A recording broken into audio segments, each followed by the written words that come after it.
Halo guys, balik lagi nih di channel Indra Harajuku. Oke guys, kali ini saya akan review dikit di penggunaan saya di ROM Corvus yang terbaru ya. Dan di sini Corvus 9.0 Endgame, dan ini mantap ya penggunaan saya sebelumnya untuk game dan sosial media. Dan sebelum kita lanjut video ini, kita akan intro dulu. Let's go.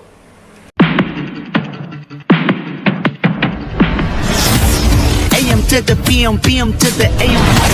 If I quit your PM, I still rock Mercedes.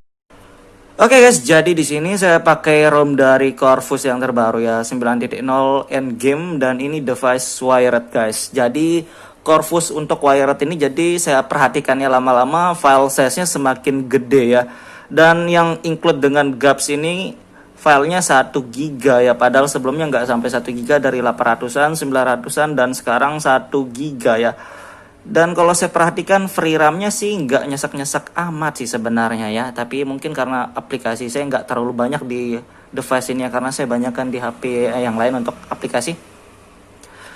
Dan buat kalian yang sebelumnya belum pernah update atau kalian masih dipakai di versi sebelumnya, kalian bisa update dan kalian pilih yang GAPS ya, biar nggak ribet. Karena kalau kalian update pakai yang tanpa GAPS, kalian harus flash GAPS juga biar nggak crash aplikasi bawaannya kayak Play Store dan lain-lainnya. Biasanya crash juga karena saya pernah cobain juga sebelumnya.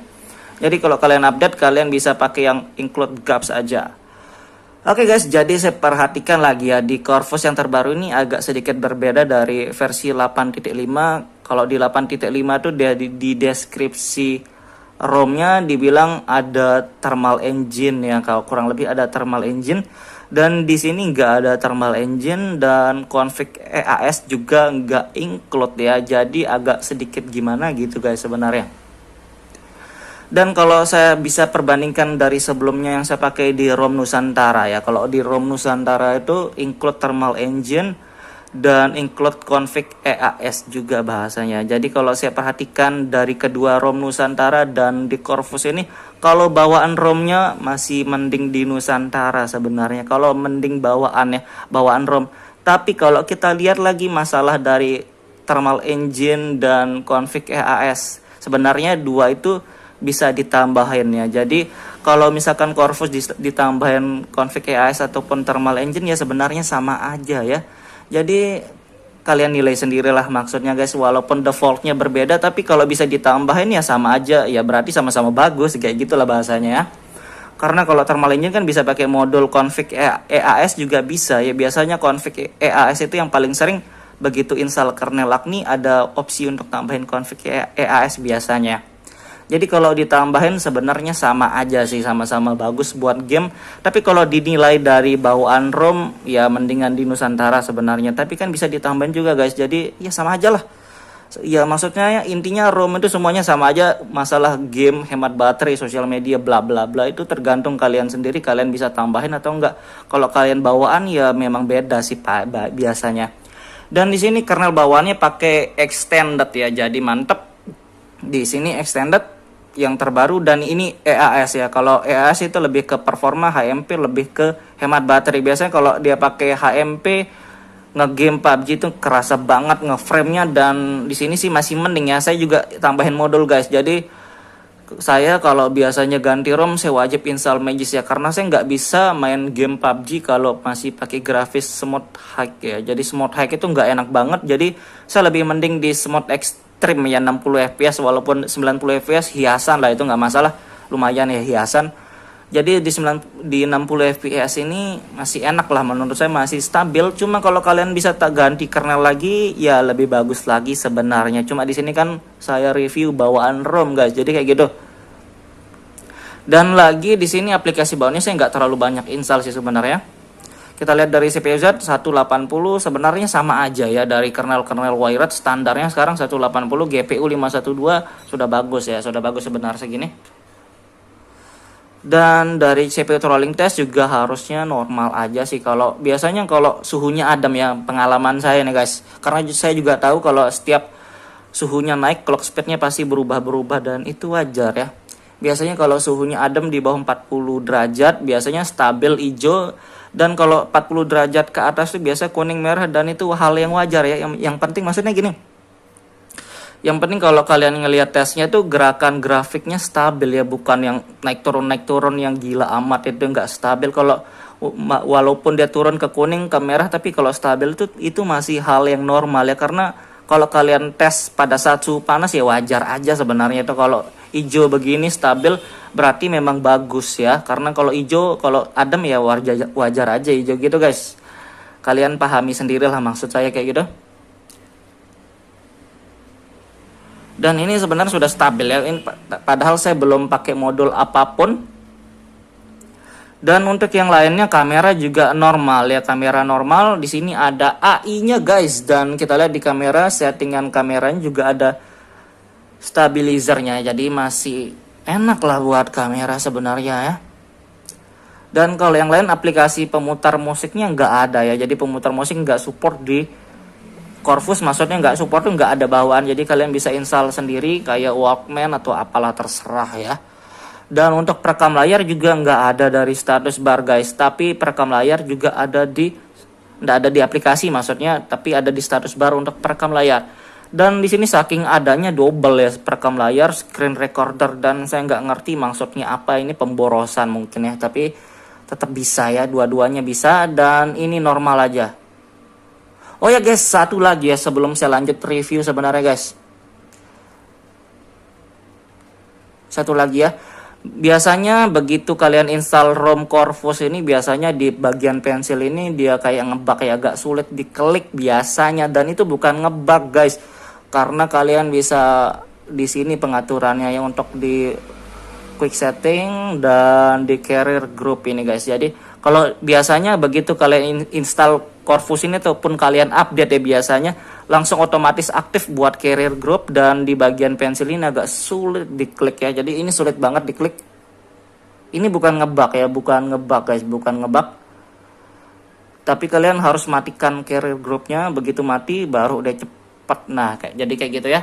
Kalian harus matiin carrier group itu guys. Jadi ini bukan ngebug ya, ini masih aman aja sampai sekarang. Dan di sini juga ada FPS info ya. Begitu saya aktifin FPS info ngegame PUBG pakai modul dan 60 FPS itu masih stabil sih menurut saya, walaupun masih nge-lag dikit itu hal yang wajar ya. Kalau pengen nggak nge-lag sama sekali di wired kayaknya susah ya, karena di HP yang mahal sekalipun pasti adalah ngeframe dikitnya pasti. Dan kita lihat dari yang lain guys ya, di sini ada Xiaomi Parts. Jadi Corvus Parts sudah dihilangin sama sekali ya. Xiaomi Parts-nya sama aja, fiturnya sama Corvus Parts, cuma beda nama doang. Jadi kayak gitu. Dan yang lain kayak keamanan, face unlock semuanya aman normal ya, walaupun saya belum, kita lihatin aja dulu. Jadi untuk face unlocknya cuma bisa satu wajah, nggak bisa lebih dari satu wajah guys, beneran nggak bisa. Dan fingerprint cepat, lokasi normal, internalnya lumayan penuh ya. Dan double tap-nya normal juga, semuanya sih masih normal sih menurut saya di penggunaan saya ini guys. Kita lihat juga di suara, saya belum matikan ini ya. Bentar dulu guys, bentar. Kita lihat penggunaan baterai dan di sini. Terima kasih sudah klik video ini. Tapi jangan lupa guys, klik tombol subscribe, karena subscribe itu gratis. Dengan subscribe kamu support channel ini terus untuk upload hampir setiap hari. Di sini baterainya sisa 16% ya, penggunaan saya sebelumnya buat PUBG. Dari lihat suhunya masih adem ya. Pengisian layar terakhirnya 6 jam yang lalu penggunaan layar, pengisian penuh 19 jam. Jadi 6 jam shot layar ya. Jadi menurut saya kayaknya nggak terlalu awet banget sih ya. Kalau kita lihat di sini penggunaan baterainya guys. Nah, saya di sini nge-game PUBG 1 jam 41 menit. YouTube 2 jam. Dan penggunaan layar 6 jam ya, menurut saya sih gak awet-awet banget sih sebenarnya ya. Tapi ya lumayan lah, adem performanya di sini, walaupun gak sehemat biasanya saya pakai ya. Biasanya kalau game 2 jam kurang gini ya bisa lah sampai 7 jam 8 jam biasanya. Tapi ya lumayan lah, ini bukan boros, tapi ya bukan boros, tapi nggak saya maksud nggak terlalu hemat, tapi bukan berarti boros ya, lumayan lah. Dan kita lihat yang lainnya. Aplikasi kayak yang lain ini masih normal semua. Saya gak pernah coba Bluetooth. Tema, kalau tema sama aja, nggak ada perubahan. Reference layar ini sama aja, Corvus Parts tapi dihilangin. Linuxnya enforcing, tapi saya biarin aja. Swipe 3 jari, double tap, semua masih normal. Fitur-fitur yang lain masih pada tempatnya ya, masih normal aja. belum ada penambahan sih kalau menurut saya, kalau saya perhatikan. Traffic indikator kalau kalian pakai, power menu ya sama aja lah. Navigasi gestur, settingan gestur masih normal. Dan kita tes di PUBG aja sekarang ya, biar cepet. Kita akan tes PUBG bentar ya, bentar aja, nggak usah lama-lama guys, bosan kalau lama. Oke guys, jadi di sini kita tes di PUBG Mobile. Di sini 90 FPS ya, untuk setting cuma 60 FPS stabil, dan itu wajar aja ya, hiasan dikit nggak masalah. Audio high, jadi kita tes di Smooth Extreme 60 FPS ya. Jadi di sini masih stabil guys, 60 FPS sebenarnya masih stabil. Dan kalau kalian ganti kernel sebenarnya lebih bagus lagi, tapi kernel bawaan aja sudah lumayan. Kita tes aja bentar, oke?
Oke guys, jadi baterainya sisa segini dan suhunya 43 derajat ya. Jadi menurut saya sudah lumayan enak, sensitifnya dapat. Buat game ya lumayan lah, dan suhunya ya lumayan panas ya. Mungkin saya ngetesnya siang hari guys, jadi ikutin suhu ruangan juga, jadi masih wajar ya mungkin menurut saya guys. Jadi kayak gitu doang review singkatnya. Dan ini bawaan ROM sebenarnya enak ya, tapi kalau kalian mau oprek-oprek lagi ya terserah kalian. Cuma bawaan ROM enak, stabil, normal, belum menemukan bug, main game juga lancar, 60 fps oke. Jadi kayak gitu doang review singkatnya guys. Buat kalian suka video jangan lupa like, share, dan subscribe.